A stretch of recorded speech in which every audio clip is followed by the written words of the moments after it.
바울서신 13개는 거의 공통이에요. 내용이 거의 형식이 비슷하다 그랬어요. 그런데 로마서가 좀 다르다 그랬잖아요. 다른 것은 동역자 이름들이 열거가 안 돼 있다. 동역자 이름이.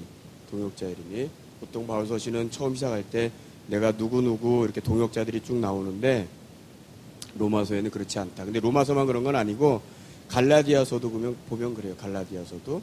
또 아까 우리가 조금 전에 찾아봤던 에베소서에도 보면 동역자 이름들이 이렇게 열거되어 있지 않아요. 또 디도서도 그렇고. 그런데 전체적으로는 13개의 형식이 어떻다고요?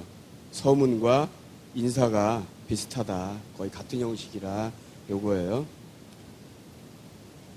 자, 이어서 계속 합니다. 4번.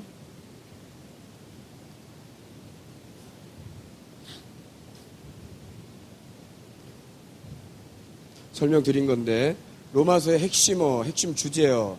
뭐라 그랬죠? 죄와 구원과 믿음 그리고 율법과 은혜가 빠져 있어요. 거기다 적어 놓으세요. 죄와 구원과 믿음에 대해서 로마서 전체에 다루고 있고 율법과 은혜도 죄, 구원, 믿음을 설명하기 위해서 율법을 설명하고 은혜를 설명하고 있다.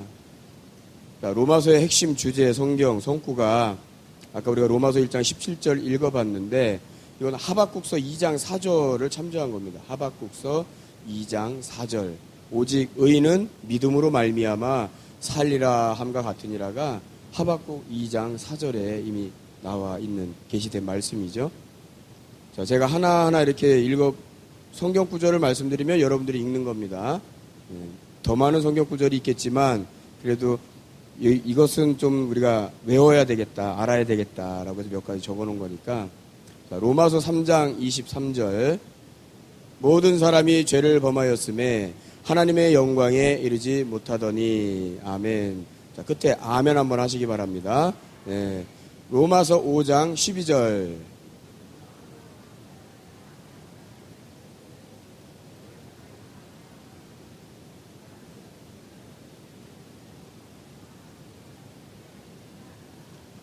아멘. 로마서 6장 23절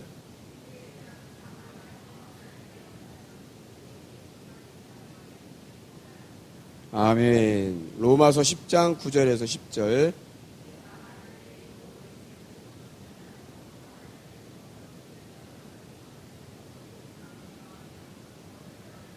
아멘. 로마서 10장 17절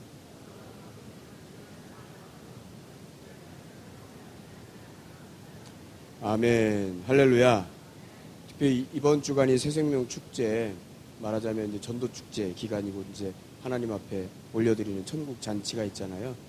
베스트들 혹시 오시면 교제할 때 이 말씀들을 잘 기억하고 계셨다가 한마디 한 말씀 생각나게 하시면 전하실 수 있기를 주의 이름으로 축원합니다. 아멘. 자, 5번 저자와 기록 시기를 한번 봅니다. 같이 읽습니다. 시작. 본서의 저자를 사도 바울로 보는 데는 거의 이견이 없다. 바울이 기록한 다른 서신들과 비교해 보았을 때 로마서에 담긴 교리적인 내용들은 사도 바울에게 늘 나타나고 있는 전형적인 내용들임을 분명히 알 수 있다. 그 구체적인 이유는 다음과 같다. 아까 본서 1장 1절에서 보면 뭐라 그랬냐면 제가 읽을게요. 예수 그리스도의 종 바울은 그랬어요. 사도로 부르심을 받아 하나님의 복음을 위하여 택정함을 입었으니 그러면서 자기가 로마서를 쓰고 있다라는 것을 간접적으로 표현을 해요. 그래서 로마서의 저자는 바울이구나 라는 것을 알 수 있다 이 말이죠. 또 본서의 핵심 교리인 칭의라 그랬어요. 칭의. 자, 칭의에 관한 부분이 3장 20절에서 24절 있는데 한번 봅니다. 3장 20절에서 24절까지 칭의.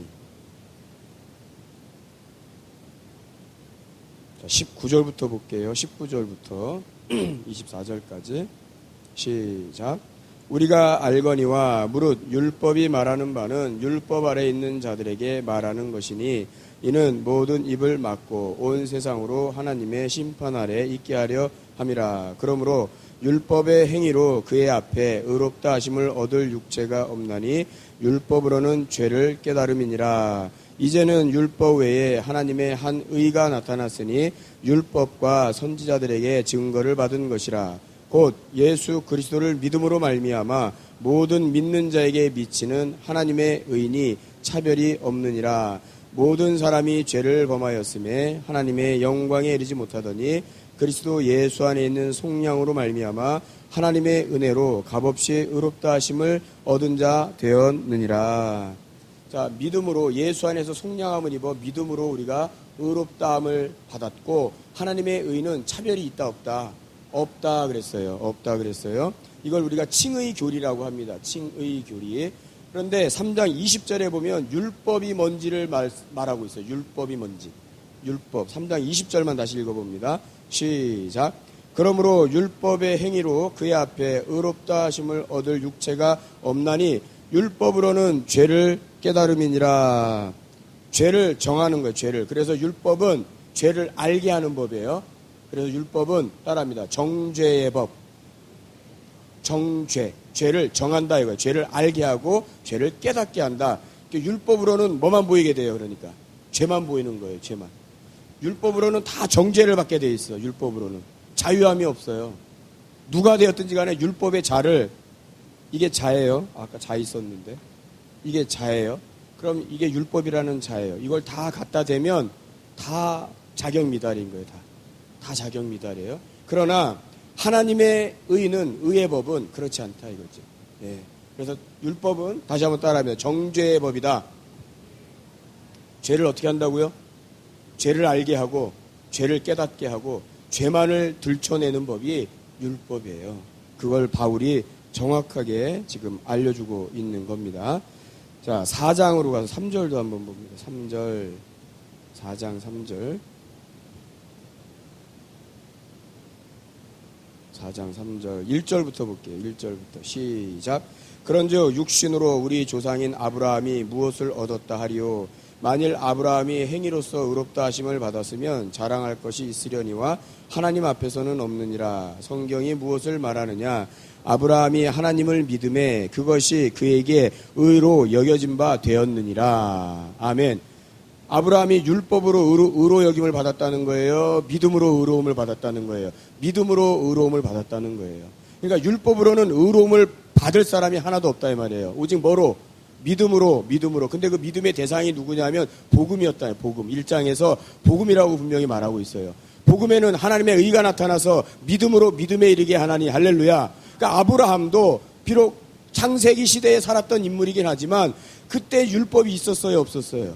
그때 율법이 있었어요, 없었어요? 율법이 없었어요. 율법은 없었으나 원시적인 믿음으로 하나님께서 아브라함에게 믿음을 요구하셨을 때, 아, 저분이 나의 주가 되시는 분이다.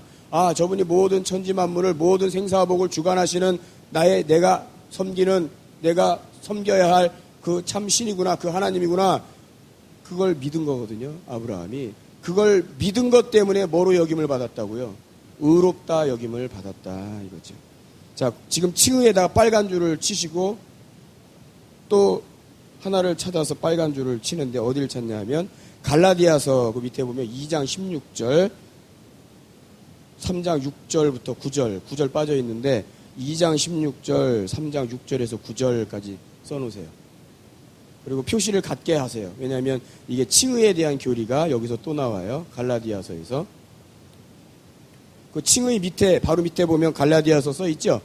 예, 거기 밑에 갈라디아서 2장 16절, 3장 6절에서 9절이 칭의에 대한 부분이니까 같이 밑줄을 쫙 같이 그어놓으세요. 자, 2장 16절 한번 찾아봅니다. 갈라디아서 2장 16절.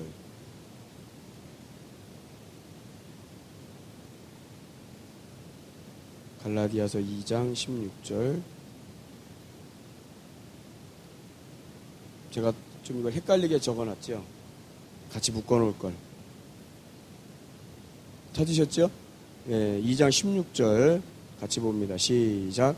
사람이 의롭게 되는 것은 율법의 행위로 말미암음이 아니요 오직 예수 그리스도를 믿음으로 말미암는 줄 알므로 우리도 그리스도 예수를 믿나니 이는 우리가 율법의 행위로서가 아니고 그리스도를 믿음으로써 의롭다함을 얻으려 함이라.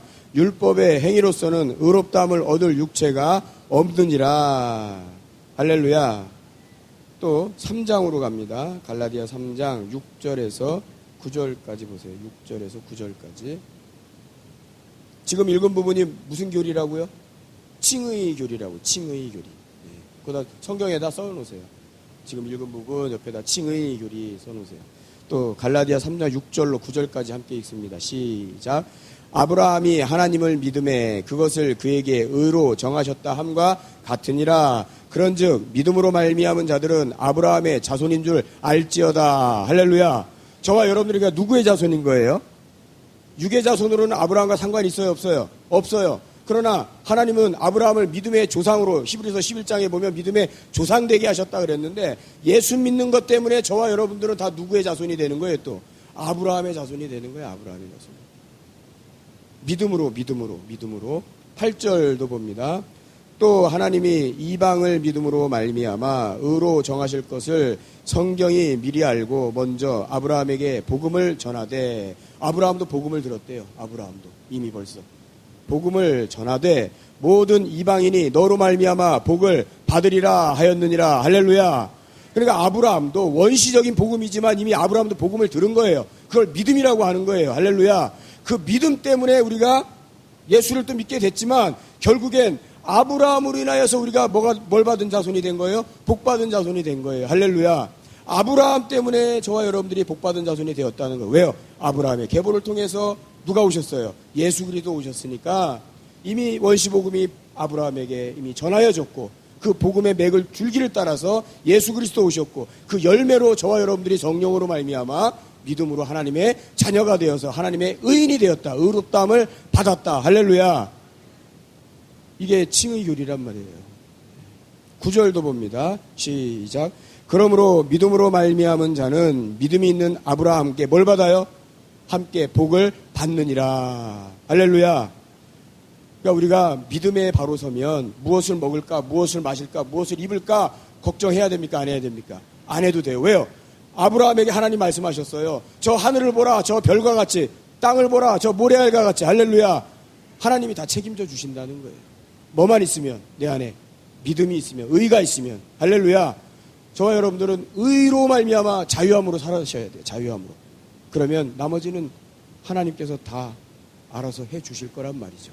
비록 내가 지금 당장은 육신적으로 어렵고 내 환경적으로는 문제 해결이 안 되는 것 같으나 결국엔 인내하는 가운데 로마서에서 강조하는 것처럼 죄론과 구원론을 통해서 의인된 사람들이 그리스도인으로서 삶을 살아가는 길이 그 여정이 힘들고 어려울지라도 바울이 겪었던 것처럼 바울이 어려웠단 말이에요. 그러나 바울은 이 믿음을 자기가 가졌기 때문에 로마서에서 이렇게 담대하게 기술할 수 있었던 거란 말이에요. 가시가 있었어요. 바울이. 육체에 가시가 있었어요. 또 계속 3차에 걸쳐 전도 여행을 다니면서도 바울은 끊임없이 죽음과 박해와 핍박과 조롱과 시련에 시달리면서도 그는 뭐 한 거예요? 나는 경주를 한 거란 말이에요. 선한 경주를 한 거란 말이에요. 여러분, 저와 여러분들이 사는 것은 바로 이런 영적인 싸움의 현장에서 경주하는 싸움인 줄로 믿으시기 바라고 하나님께서 모든 것을 다 여러분 책임져 주실 것을 믿고 맡기시는 저와 여러분들 되어야 될 줄로 믿습니다. 아멘. 계속해서 또 디도서, 먼저 디도서를 찾아가서 디도서를 또 밑줄을 쫙 꺼놓으세요. 디도서 3장 5절 7절. 디도서 3장 5절 7절입니다.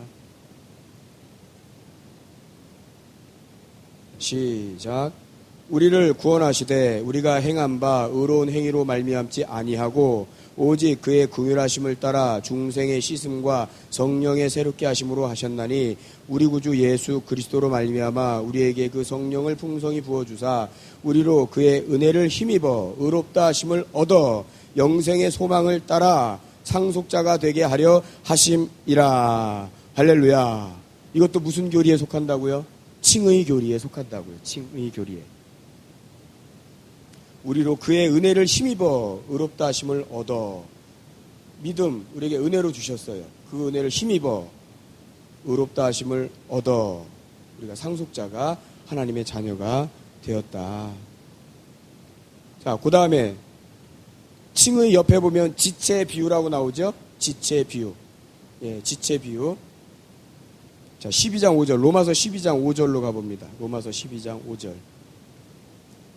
바울이 바울 서신을 쓸 때 바울 서신에 공통적으로 들어가 있는 신학적인 내용이 이렇다 이거예요.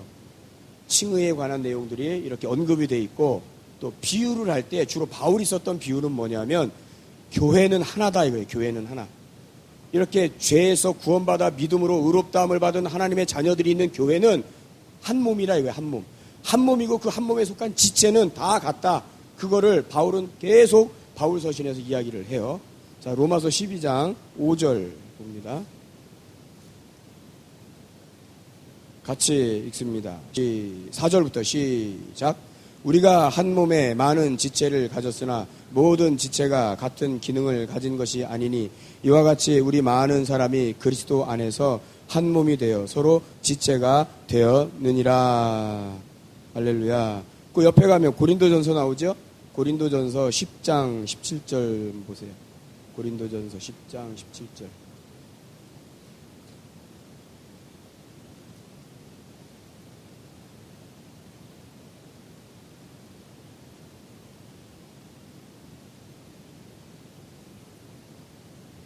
같이 읽습니다. 16절부터 시작. 우리가 축복하는 바 축복의 자는 그리스도의 피에 참여함이 아니며 우리가 떼는 떡은 그리스도의 몸에 참여함이 아니냐. 떡이 하나요 많은 우리가 한 몸이니 이는 우리가 다 한 떡에 참여함이라. 한 몸이라는 거죠. 한 몸이라는 거예요. 한 몸. 그래서 왜 저 수요일날 월상 예배 때 제가 그랬잖아요. 하나님께서 비전을 보여주셨어요. 바울에게. 그래서 그 비전을 바울이 품었어요. 하나님이 부르셔서 비전을 주셨고, 그 비전을 품었는데 그 비전이 뭐였어요? 어둠에서 찬란한 빛으로, 또 사단의 권세에서 하나님 자녀의 영광 가운데로 인도하는 것, 그것이 너에게 하나님의 기업이다 그랬단 말이에요. 할렐루야. 할렐루야. 그런데 하나님의 기업을 얻었어요. 영혼을 살리고 구원하는 복음을 전하고 증거하는 게 바울의 기업이었단 말이에요. 그런데 그 기업을 뭐라 그랬어요? 제가 그 기업의 뜻은 제비의 제비. 제비 뽑아 분깃을 얻어. 그 분깃이 기업과 같은 단어란 말이에요. 그런데 그 단어가 떼다라는 거예요. 떼다. 몸은 뭐예요? 떡이 한 몸, 한 덩어리야. 한 덩어리를 떼서 줘요. 또 떼서 줘. 또 떼서 줘. 그 기업을 나눠주는 거예요. 할렐루야. 저와 여러분들 한 몸이에요. 한 몸. 바울 서신 전체는 바울은 이 사상으로 똘똘 뭉쳐 있단 말이에요. 저와 여러분들이 한 몸이에요. 예수로 말미암아 한 몸, 기업이 됐어요. 그러면 이 기업을 유지하고 이 기업을 확장시키고 세워가는 방법이 뭐냐? 떡을 떼어 주듯이 뭐라는 거예요? 기업을 나누어 주라. 복음을 나누어 주라. 예수 이름을 나누어 주라. 할렐루야. 은혜를 나누어 주라. 할렐루야. 이게 기업인 거예요. 바울은 한 몸으로 그렇게 설명을 하는 거예요. 그러니까 저와 여러분들이 한 몸이에요. 한 교회예요. 할렐루야. 그러니까 의인된 저와 여러분들이 예수로 말미암아 복음으로 믿음으로 의인되었기 때문에 우리는 서로 뭘 나누어야 돼요? 의를 나누어야 돼요. 의를 나누어야 돼요. 의를. 하나님의 의를 나누는 저와 여러분들이 되어야 될 줄로 믿습니다. 아멘. 12장으로 가서 봅니다. 12장 12절에서 14절.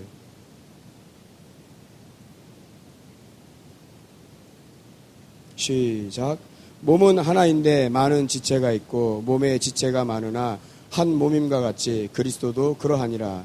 우리가 유대인이나 헬라인이나 종이나 자유인이나 다 한 성령으로 침례를 받아 한 몸이 되었고 또 다 한 성령을 마시게 하셨느니라. 할렐루야. 그러니까 우리가 침례교회에서 침례 주잖아요. 그러니까 예수 믿고 우리가 구원의 반열에 들어왔어요. 입으로 시인했어요. 마음으로 믿었어요. 의에 이르렀어요. 그러나 한 몸을 온전히 이루려면 이게 요식행위가 아니고 행위가 아닌 거예요. 반드시 뭐가 또 있어야 되는 거예요? 침례가 있어야 되는 거예요. 그래야 어떻게 되는 거예요? 온전히 한 몸이 이루어지는 거란 말이에요. 할렐루야. 네. 침례가 구원과 상관없지만 온전히 한 덩어리가 되게 하려면 침례가 있어야 된다 이거죠. 자, 이러한 사상들, 이러한 신학적인 교리적인 내용들이 이렇게 공통적으로 들어있어요. 또 에베소서도 한번 봅니다. 에베소서 1장 22절, 23절 봅니다.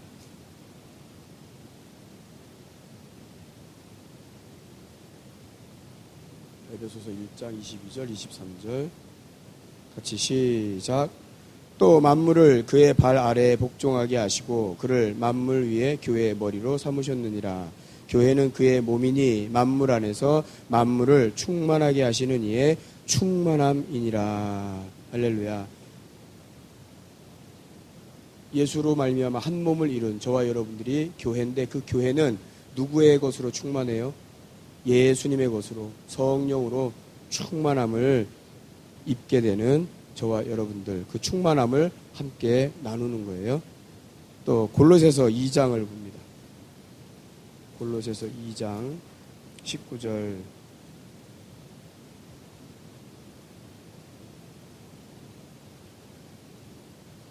시작.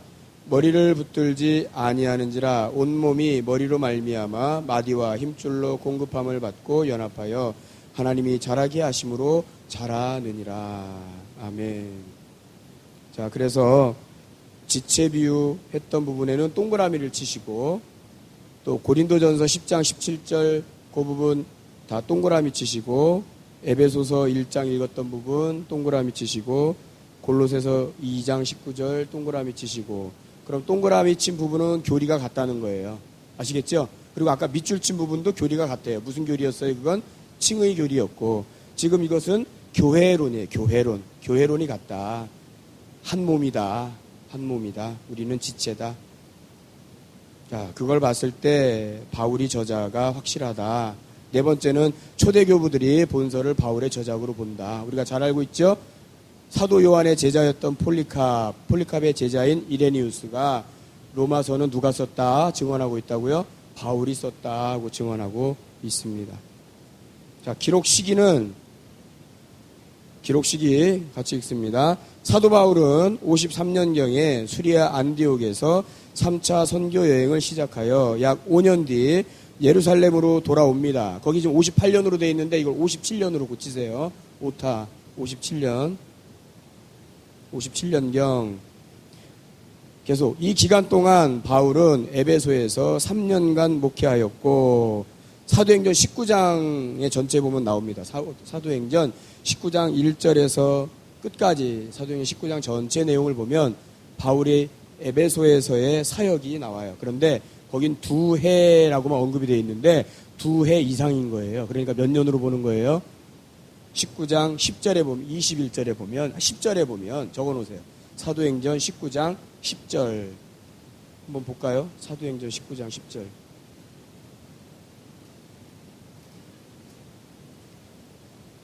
사도행전 19장은 바울이 어디에서 사역한 거라고요? 지난주에 사도행전 그 표에 보면 나와요. 에베소 지역에서 사역을 했는데 19장 10절에 보면 바울이 같이 읽습니다. 10절 시작. 2해 동안 이같이 하니 아시아에 사는 자는 유대인이나 헬라인이나 다 주의 말씀을 듣더라 하고 시간이 어느 정도 흐른 다음에 20장으로 넘어갈 때 마게도냐로 간단 말이에요. 마게도냐로. 그러면서 일정 어떤 기간이 흘러요. 그러니까 2해 이상, 그러니까 횟수로는 3년 정도를 에베소에서 사역을 했다. 그렇게 보는 거고, 거기 보면 사도행전 20장 2절 3절이라고 써 있잖아요. 그 옆에다가 사도행전 19장 이렇게 써놓으시면 돼요. 사도행전 19장.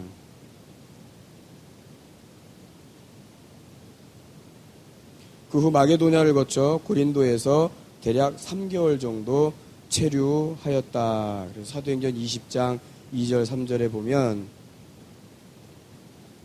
마게도냐로 와서 그 지방으로 다녀가며 여러 말로 제자들에게 권하고 헬라에 이르러 거기 3달 동안 있다가 배 타고 수리아로 가고자 할 때에 유대인들이 자기를 해하려고 공모함으로 마게도냐를 거쳐 돌아가기로 작정하니 거기서 약 3개월 정도 고린도에서 체류하였다라는 걸 알 수 있고 약 57년경 또는 58년 초 그러니까 그때쯤에 이 로마서가 기록이 됐다라고 보는 겁니다. 어디에서요? 고린도에서 로마서가 57년경이나 58년 초순경에 그 어간에 기록됐다라고 본다 이거예요. 자, 로마서는 어디서 기록됐다고요? 고린도에서. 어디에 있는 교인들에게요? 말 그대로 제목 그대로 로마에 있는 교인들에게 따라합니다. 로마서는 고린도에서 로마에 있는 교인들에게 보낸 것이다. 예. 근데 기록한 목적이 있어요. 기록한 목적이 뭐냐 하면, 첫째는 그 다음 페이지 넘어가시면, 아까 로마서 15장 22절 23절에 보면 바울이 원래 선교 계획은 어디였어요? 바울의 원래 선교 계획은 서바나였어요. 서바나. 스페인이었어요. 스페인이었는데 사도행전 19장 21절이나 사도행전 23장 11절 내용을 통해서 보면 하나님께서는 일방적으로 사도 바울의 선교지를 바꾸죠. 땅끝인 로마로 바꾼단 말이에요. 근데 그 당시만 해도 바울은 땅끝을 서바나로 생각을 했던 거예요. 왜냐하면 로마가 지배하고 있던 제국의 제일 서쪽의 땅끝이 어디예요? 거기가 서바나였기 때문에. 그래서 그는 사도행전 1장 8절에 있는 그 땅끝을 서바나로 봤던 거예요. 그러나 하나님은 그 땅끝은 서바나가 아니고 로마라고 알려주신 거죠. 로마라고. 그래서 선교 계획을 스페인으로 잡고 있을 때쯤에 내가 로마 교회를 방문할 것이다 라는 것을 알려주기 위해서, 로마 교인들에게 알리기 위해서 로마서를 쓴 목적이 하나가 있습니다. 아까 왜 그랬다 그랬어요? 로마 교인들이 신앙생활을 제대로 하고 있다? 못하고 있다. 제대로 못하고 있었기 때문에, 복음에 대해서 흔들리고 있었기 때문에, 죄와 구원과 믿음에 대해서, 율법과 은혜에 대해서 혼란스럽고 혼동스러워 했기 때문에 바울은 그것에 대해서 잘 전하고 싶어 했기 때문에 기록을 한 겁니다. 그래서 두 번째 있는 것처럼 체계적인 가르침을 받아본 적이 없는 로마 교회에 하나님의 구원에 대한 기본 구조를 잘 설명하기 위해서 기록했다. 세 번째는 복음을 받아들인 후에도 여전히 누가요? 유대인 그리스도인들이 뭐에 빠져 있어요? 율법주의에 빠져 있었다고. 율법주의에. 거기다 밑줄을 치세요. 여전히 유대계 그리스도인들이 율법주의에 빠져 있었다. 그러니까 한마디로 말하면 그 당시 로마 교회의 기독교인들, 그리스도인들의 그 신앙생활은 오늘날로 말하면 뭐에 가까운 거예요? 혼합주의에 가까웠어요. 혼합주의에. 자, 정리해봅니다. 기록한 목적이 뭐라고요? 첫 번째, 자신의 선교 목적을 알리기 위해서. 두 번째, 체계적인 복음을 가르쳐주기 위해서. 세 번째 뭐예요? 율법주의에 찌들어 있는 유대인들, 그리스도인들을 어떻게 하려고요? 권면하기 위해서 기록했다 이겁니다. 로마서를 기록한 목적. 로마서를 이거 쓰고 나서 몇 년 후에 바울이 로마를 가게 됐다고요? 4년 후에. 자, 그 내용이 7번에 있는 기록 장소와 수신자에 관한 내용인데 한번 읽어보죠, 같이. 시작. 바울이 3달 동안 헬라에 머물러 있었고, 아까 고린도 지역에 머물러 있었다 그랬어요. 20장 3절 석 달 동안 편지를 로마에 전달할 사람으로 겐그레아 교회의 여집사인 누구를 추천했어요? 베베를 추천한 점으로 보아. 16장 1절에 보면 베베라고 나옵니다. 16장 1절 한번 볼까요? 로마서 16장 1절.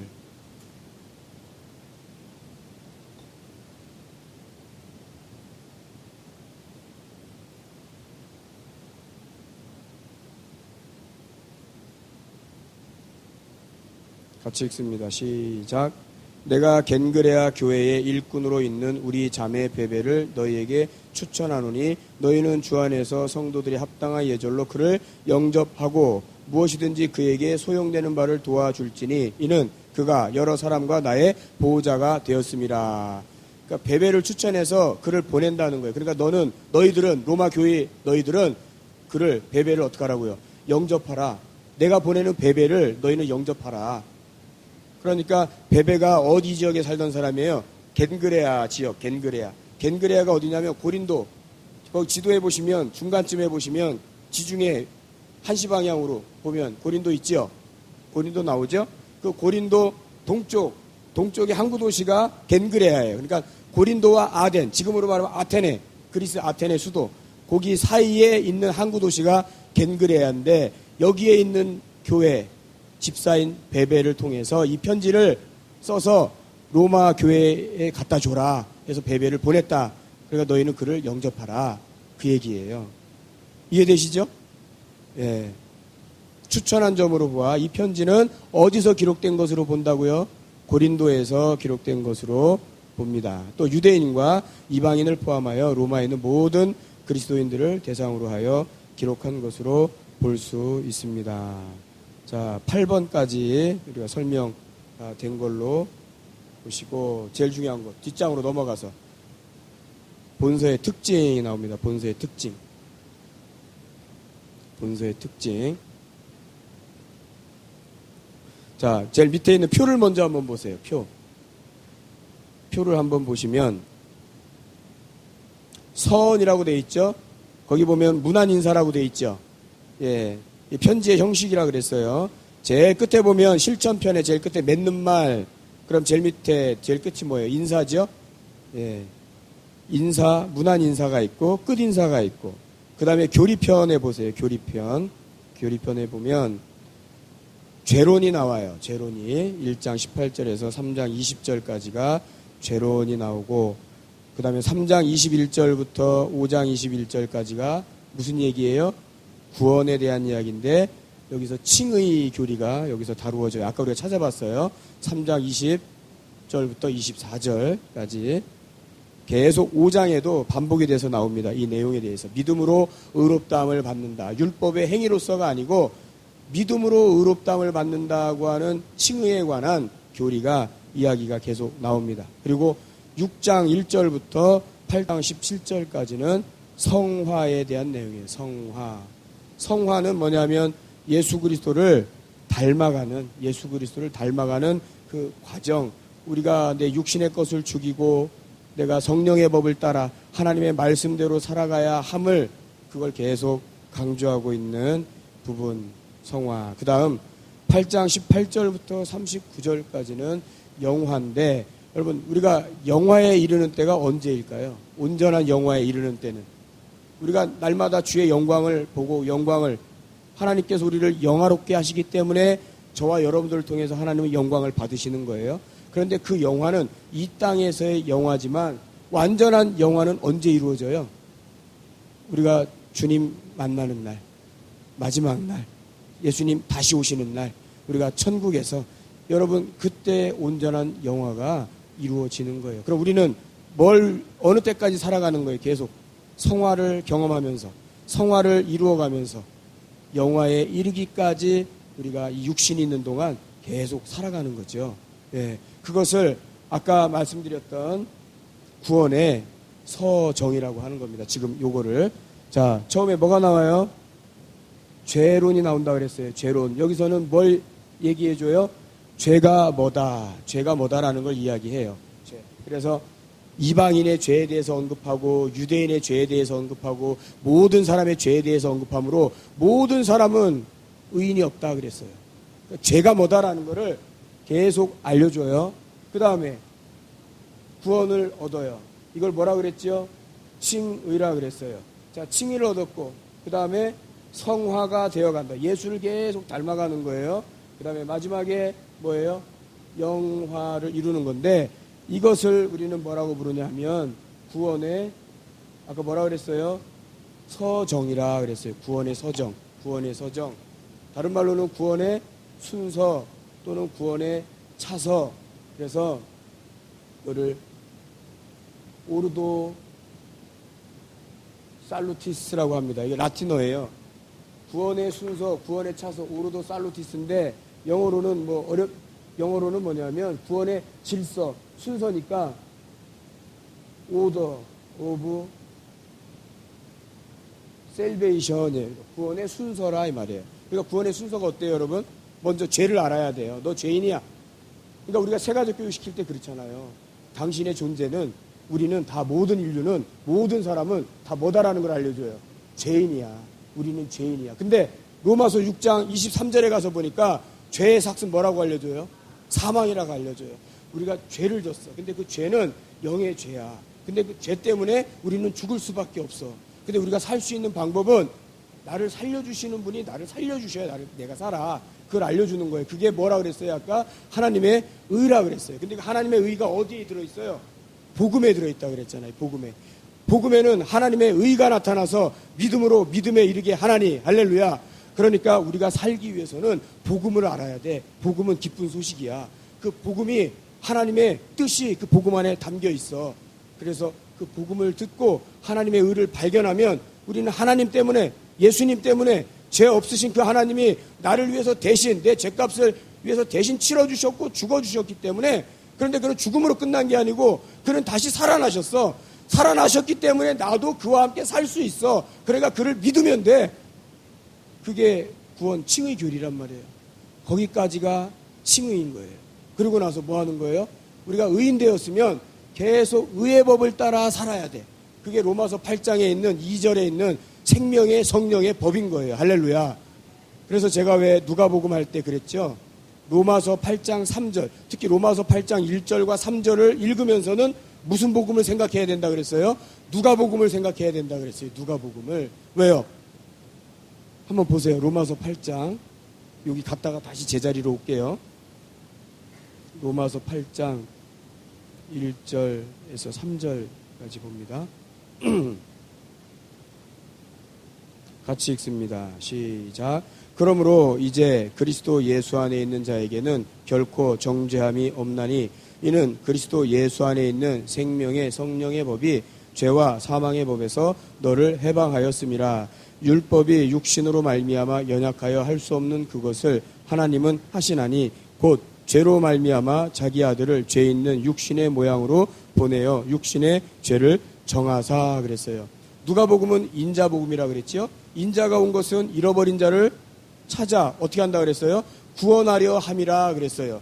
그런데 사람으로는 이 육신을 쫓아 율법으로 말미암아 연약해서 율법을 이룰 수 있다 없다? 없다 그랬어요. 율법으로는 아까 로마서 3장에 보니까 뭐 할 수, 3장 20절에 율법은 뭘 깨닫게 한다 그랬어요? 죄를 깨닫게 하는 정죄의 법이라 그랬잖아요. 죄만 드러나는 거예요. 율법은 거울과 같아. 근데 무슨 거울이냐? 내 더러움, 내 죄악된 것만 보여주는 거울이에요. 그러나 의의 거울은 뭐예요? 하나님의 말씀, 복음, 은혜의 진리, 그게 의의 거울인 거예요. 그런데 율법으로 인하여 연약해서 우리 할 수 없는 것을 누가 할 수 있다고요? 하나님은 하실 수 있다고 그랬잖아요. 그래서 그 하나님이 이걸 이루시려고, 율법을 이루시려고 어떻게 오셨어요? 사람이 돼서 오셨다. 인자가 돼서 오셨다. 그래서 로마서 8장 1절 3절 말씀을 떠올리면 무슨 복음을 생각하라 그랬어요? 누가복음을 생각하라 그랬죠. 왜요? 누가는 누구에게 영향을 많이 받았다 그랬어요? 바울에게 영향을 많이 받았다. 바울의 신학적인 사상, 교리적인 사상을 이 누가는 그대로 답습하고 그대로 배웠기 때문에 누가복음에 이것이 같은 맥락이라 그랬죠. 어쨌든 사도 바울의 핵심적인 교리의 사상이란 말이에요. 아시겠죠? 자, 칭의를 얻었어요. 성화를 통해서 생명의 법으로, 성령의 생명의 법으로 늘 살아가야 하는 거예요. 그게 성화되어가는 과정인 거예요. 그리고 영화에 이르게 되는데 이것을 우리는 구원의 순서다, 구원의 서정이다, 구원의 차서다 이렇게 이야기를 합니다. 자, 구원의 차서 물론 교단마다 장로교, 성결교, 우리 침례교, 또 뭐 오순절, 또 감리교 큰 틀에서는 이 구원의 순서, 차서는 같아요. 같아. 칭의, 성화, 영화 큰 틀은 같지만 교리적으로는 조금씩 미세하게 좀 차이는 있을 수 있어요. 그러나 전체적인 큰 틀에서의 칭의, 성화, 영화는 바울이 언급한 구원의 순서는 모든 교단을 통틀어서 개신교 제대로 된 이단이 아닌 다음에는 다 똑같다 이 말이에요. 심지어는 이단도 이거는 얘기한단 말이에요. 이단도 이렇게 얘기하는 이단은 있단 말이에요. 어쨌든 이거는 바울이 얘기했던 정통 교리라 이거죠. 아시겠죠? 네. 자, 이제 그 위에 올라가서 조금 더 자세하게 한번 또 짚어보면, 자, 본서의 특징 나옵니다. 본서의 특징. 같이 읽습니다. 시작. 로마서와 갈라디아서가 깊은 교리의 책이지만, 그러니까 로마서와 갈라디아서가 교리책이에요. 교리서. 밑줄 그어놓으세요. 바울이 쓴 바울 서신 가운데 가장 핵심적인 바울의 신학적인 것, 교리적인 내용이 들어가 있는 책이 뭐냐 하고 물어보면 뭐라고 얘기해야 돼요? 로마서와 갈라디아서다. 그렇게 이야기해야 돼요. 자, 로마서를 줄여놓으면 갈라디아서예요. 갈라디아서를 확대시키면 로마서예요. 근데 차이는 갈라디아서는 특징이 하나 있어요. 사도 바울이 자기의 사도권에 대해서 계속 끊임없이 의심을 받고 권위를 인정을 못 받아요, 사도 바울이. 그러니까 특별히 갈라디아서에는 갈라디아 교인들이 유난히 그게 심했어요.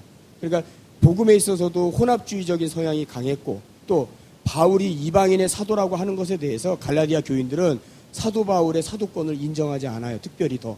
그러니까 사도 바울은 자신이 사도라는 것을 더 강하게 어필하는 내용들이 갈라디아서에 언급되어 있어요. 그리고 로마서에서 말하고 있는 죄와 구원과 믿음과 율법과 은혜에 대한 내용을 축약해서 갈라디아서에 기록을 해놨단 말이에요. 그래서 로마서와 갈라디아서를 뭐라고 한다고요? 교리서라고 우리가 그렇게 이야기를 합니다. 자, 갈라디아서가 격렬한 논쟁조로 되어 있음에 비해 로마서는 침착하게 조직된 논문의 형식이다. 편지예요, 분명히. 편지지만 이렇게 이론적으로 잘 또 풀어놨기 때문에 논문 형식도 볼 수 있다, 그 말이에요. 로마서의 전체적인 신학적 주제는 구원론, 밑줄 치세요. 로마서의 전체적인 주제, 신학적인 주제는 구원론에 관한 겁니다. 구원론. 그래서 믿음으로 뭐가 돼요? 의롭다함을 받아서 우리가 의인이 된다 그랬어요. 믿음으로 의인이 된다. 이것을 신학적인 용어로 이신칭의 교리라고 합니다. 이신칭의. 또 다른 말로 뭐라고 한다고요? 이신득의. 자, 칭의라고 할 때는 뭐예요? 믿음으로 의롭다함을 받았다라는 뜻이에요. 믿음으로 의롭다 여김을 받았다라는 뜻이고, 이신득의는요, 믿음으로 의를 얻었다라는 뜻이에요. 믿음으로 내가 의를 얻었다. 그러니까 칭함을 받은 것이나 얻은 것이나 같은 거지요. 이신칭의, 이신득의. 그런 구원론 해설에 주로 치중을 하고, 이신칭의 교리는 바울의 창작이 아닌 신약시대의 교리이자 기독교의 기반이 되는 것이다. 바울이 만들어낸 게 아니에요. 이미 누가 말했어요? 구약에서 선지자가 이미 하박국서에 보면 나온단 말이에요. 뭐가요? 오직 의인은 뭐로 산다 그랬어요? 믿음으로 말미암아 살리라. 할렐루야. 자, 계속 읽습니다. 로마서 설명드린 것처럼 한번 줄을 쳐가면서 표시를 한번 해보시면 좋을 것 같아요. 줄을 쳐가면서 성경을 찾아서 봅니다. 성경에다가 직접 하세요. 성경에다가. 자, 로마서, 저를 잘 따라오세요. 로마서 1장 18절부터 32절까지, 로마서 1장 18절부터 32절까지는 누구의 죄에 대해서 언급하고 있냐면 이방인의 죄에 대한 언급이에요.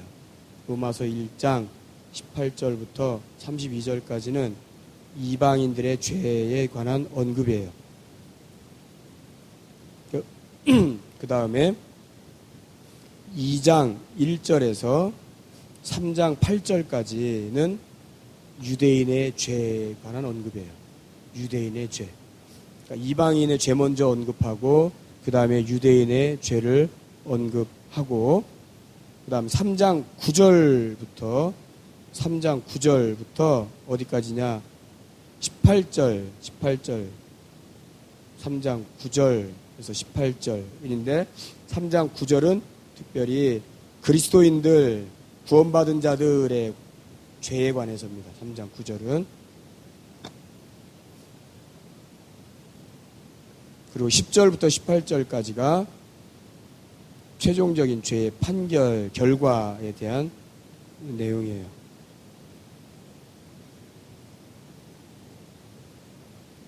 자, 3장 18절까지가 그래서 죄론이에요. 죄론. 아까 1장 18절부터 3장 18절까지가 죄론입니다. 그러니까 죄에 관해서는 이 부분을 여러분들이 쭉 읽어보시면, 아, 이런 게 죄구나. 이방인들이 이렇게 한 것에 대해서, 아, 이게 죄구나. 유대인들도 이것이 유대인들에게 죄가 되는구나. 그래서 우리 모든 믿는 그리스도인들은 이것 때문에 죄구나. 다 죄 아래 있다 이거죠. 다 죄 아래 있어. 3장 23절에도 아까 봤던 것처럼 모든 사람이 죄를 범하였음에 하나님의 영광에 이르지 못하였나니 그랬습니다. 그게 종합이라고 보시면 되죠. 자, 그리고 3장 21절부터 11장 36절까지가 구원론인데, 아까 여기 밑에 있는 표를 한번 보시고 그것대로 한번 구분을 져서 성경을 읽어보시면 좋을 것 같습니다. 시간이 다 돼가는데, 자, 마지막 요거 나눠드린 거 A3 요거 한 장을 한번 보세요. A3 한 장 보시면 좀 고쳐야 될 게 있어서 고칩니다. 두 번째 라인의 큰 박스에 세 번째 칸 보시면 주요 키워드 나오는데, 거기 보면 죄, 율법, 은혜, 세례라고 나오는데 그걸 침례로 바꿔주시면 좋을 것 같고요. 그 다음에 세 번째 줄에 내려와서 6장 부분에 보면 거기도 첫 번째 동그라미 1번에 놓고 세례라고 돼 있죠. 그걸 침례라고 바꿔주시면 됩니다.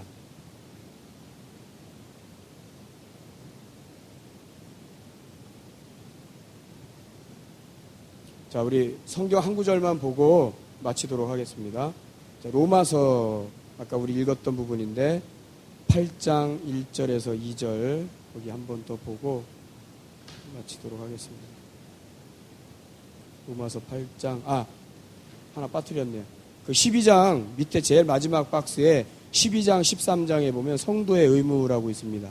성도의 의무. 거기 보면 절수가 안 나와 있어요. 근데 1번 하나님에서 5번 이웃까지 돼 있잖아요. 거기 불러드릴 테니까 절수를 적으세요. 첫 번째 하나님은 옆에 의무 12장 돼 있죠. 그 12장 괄호하고 1절에서 2절 적으시고, 그 다음 두 번째 교회는 12장 3절에서 13절, 그 다음 세 번째 사회에 대해서 성도가 사회를 향해서 해야 할 일 12장 14절에서 21절, 그 다음 네 번째 권세 13장 1절에서 7절, 다섯 번째 이웃에 대해서는 13장 8절에서 10절,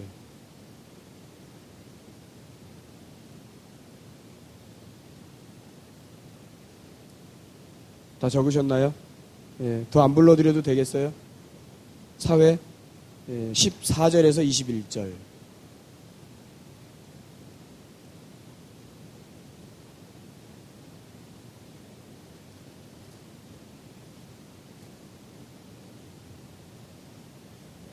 자, 되셨나요? 네. 자, 로마서 8장 1절, 2절 거기 읽고 마치도록 합니다. 같이 읽습니다. 시작. 그러므로 이제 그리스도 예수 안에 있는 자에게는 결코 정죄함이 없나니 이는 그리스도 예수 안에 있는 생명의 성령의 법이 죄와 사망의 법에서 너를 해방하였음이라. 아멘. 자, 여러분, 저와 여러분들이 어떻게 됐대요? 죄와 사망에서 해방되었다. 그래요. 해방되었다. 해방. 여러분, 칭의를 통해서 우리가 얻은 것 뭐냐면 자유입니다. 뭐라고요? 자유. 그거를 8장 2절에서 뭐라고 표현한 거예요? 해방이라고 표현했습니다. 해방이라고. 그러면 우리가 모든 죄에서 자유함을 얻은 거예요. 우리가 죄를 이야기할 때 지금은 통전적인 죄를 이야기합니다. 통전적인 죄. 그게 뭐냐면 우리가 옛날에 죄를 분류할 때 어떻게 분류했어요? 원죄. 그 다음에요. 예, 자범죄. 그 다음에요. 사실은 이게 순서가 바뀌었네. 본죄. 그 다음에요. 자범죄. 이게 죄를 이렇게 분류했어요. 근데 때로는 요거를 또 같이 봐요. 본죄와 자범죄를 같이 봐서 뭐라고 해요? 그냥 자범죄라고도 봐요. 근데 굳이 구분한다면 원죄는 무슨 죄예요? 영의 죄죠. 영. 아담으로 말미암아 로마서 5장 12절에 있는 말씀처럼 한 사람 아담으로 인하여서 죄가 들어왔다. 원죄죠. 우리가 다 죄인 된 거죠. 본죄는 뭐로 짓는 죄예요? 본죄는 생각이나 마음으로 짓는 죄예요. 그래서 예수님께서는 이 본죄까지도 정죄를 하신 거죠. 너희가 생각으로 마음으로 누구를 미워하거나 싫어하면 살인한 거라 그랬잖아요. 자범죄는요. 내가 행동으로 행위로 옮긴 거. 생각은 할 수는 있어. 마음은 먹었어. 근데 행동으로 옮겼어요? 안 옮겼어요? 안 옮겼어요. 근데 옮기면 뭐가 되는 거예요? 자범죄인 거죠. 근데 요거를 이렇게 같이 보기도 합니다. 자범죄로. 그런데 지금은 이거를 그냥 다 통전적인 죄로 또 그렇게 지금은 그렇게 해석들을 해요. 어쨌든 구원을 받아 칭의를 얻으면 자유함을 얻는다. 해방된다. 모든 죄에서 다 해방된다. 할렐루야. 또 하나는 우리가 의인된 거죠. 의가 칭의, 의롭담을 받은 거니까. 근데 우리가 아까 말씀에서 봤지만 의롭담을 받은 자들은 뭐의 제재를 받아요? 율법의 제재를 받아요? 아니죠. 하나님의 생명의 법의 제재를 받는 거예요. 그러니까 율법에 대해서는 자유한 자가 되는 거예요. 율법에 대해서는 해방됐다 이 말이에요. 그 대신 우리는 생명의 성령의 법을 따라야 한다. 생명의 성령의 법을 따라가는 게 뭐라고요? 생명의 성령의 법을 따라가는 거. 그게 성화라고요.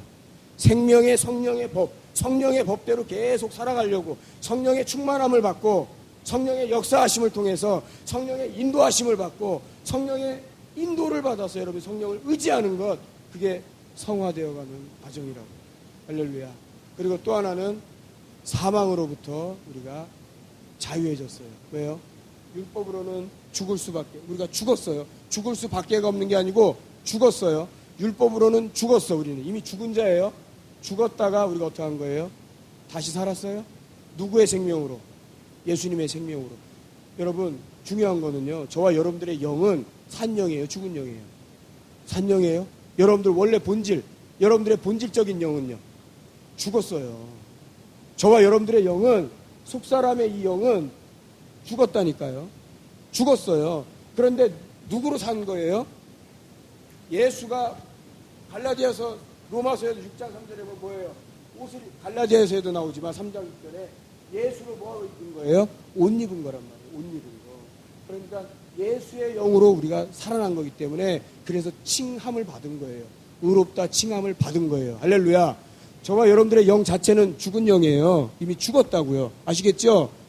오해하시면 안 돼요. 이 영이 다시 산 게 아니에요. 예수로, 예수의 영으로 다시 살았단 말이에요. 할렐루야. 할렐루야.